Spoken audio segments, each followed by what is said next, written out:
I recall here gratefully some of the most prominent success stories of the United Nations when the world 35 years ago stood in solidarity with the state of Kuwait and in support of truth, justice, and the rule of law.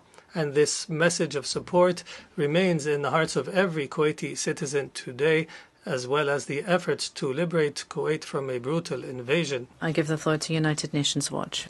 Distinguished delegates, we recently heard the Crown Prince of Kuwait, Sheikh al-Sabah, telling the UN how 35 years ago allied nations liberated Kuwait, quote, in support of truth, justice, and the rule of law. Indeed, hundreds of Americans, Britons, and others gave their lives to free Kuwait. Now, today, we consider its record. On May 10th, Emir al-Sabah unilaterally and unconstitutionally dissolved Kuwait's parliament. When activists complained, he threw them in prison. According to the U.S. State Department in Kuwait, there are credible reports of torture, arbitrary arrest, serious restrictions on free speech and freedom of the press, and trafficking in persons, including forced labor. Kuwait, is this what you mean by justice? Under the cybercrime law, Kuwait jails peaceful dissidents for tweets. Prisoners are hanged with no due process. Women are denied equal rights. Gays are criminalized. Human rights defenders, journalists, and academics have been stripped of their nationality in violation of international law. Kuwait, is this what you mean by rule of law?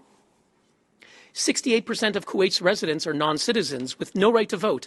Naturalization is rarely granted and entirely prohibited for non-Muslims.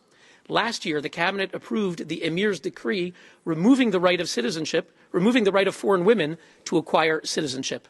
In Kuwait, 100,000 residents known as Bidoon are denied citizenship, healthcare, jobs, and education. When Bidoon poet Mona Karim attempted to return to Kuwait, she was expelled at the airport. Migrant workers remain trapped in the kafala system, denied basic protections, their passports confiscated, and their labor exploited. And so today, we ask Kuwait. 35 years ago, hundreds worldwide gave their lives to restore your freedom. Do you now honor their sacrifice by denying freedom to your own Kuwaiti people? Point of order from the delegation of Kuwait.